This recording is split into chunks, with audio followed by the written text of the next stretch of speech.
Human rights are rights inherent to all human beings, regardless of race, sex, nationality, ethnicity, language, religion, or other any status. Human rights include the right to life and liberty, freedom from slavery and torture, freedom of opinion and expressions, the right to work and education, and many more. Everyone is entitled to these rights without discrimination. International human rights law lays down the obligation of governments to act in certain ways or to refrain from certain acts in order to promote and protect human rights and fundamental freedoms of individual groups.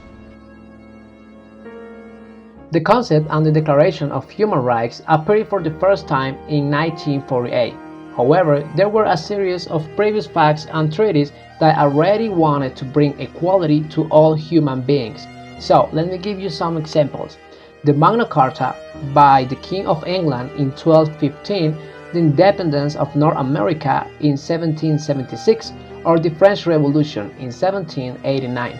But finally, after World War II, and thanks to the United Nations and Eleanor Roosevelt, the Universal Declaration of Human Rights was born in 1948 as a common ideal for all peoples and nations.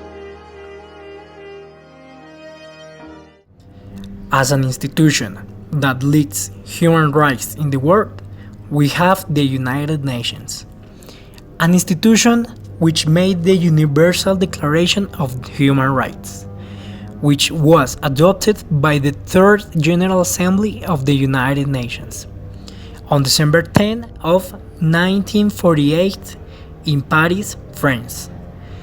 None of the 56 members of the United Nations at the time voted against the text.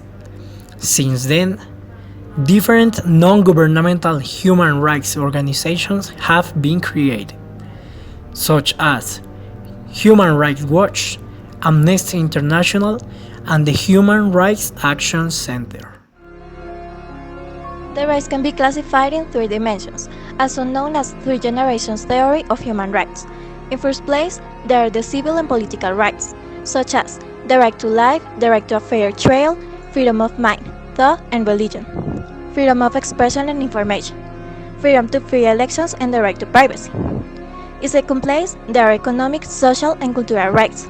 We can identify the right to work, freedom of association, the right to education, the right to insurance for sickness, old age, and disability. Finally, there are collective or solidarity rights, like the right to development, the right to peace, environmental law, the right of people to self-determination, the right to humanitarian assistance, and the right of sexual minorities, ethnic, religious, and linguistic. Currently, almost every country in the world has signed the Universal Declaration of Human Rights, and it has advanced throughout history. But that doesn't mean that rights are truly respected everywhere. There are many places in the world where people cannot express themselves freely, practice their religion, have a fair trial, trust in their personal safety, or enjoy equal treatment, especially the violation of the human rights of women, children, and the defenseless. That is why today it is still important to denounce abuses and fight for the rights of all people to be respected around the world. Today, there are many non-governmental organizations that are dedicated to defending human rights and prosecuting violations of people's rights. Some of the best known are Human Rights Watch, SOS Racism, or the Movement Against Intolerance.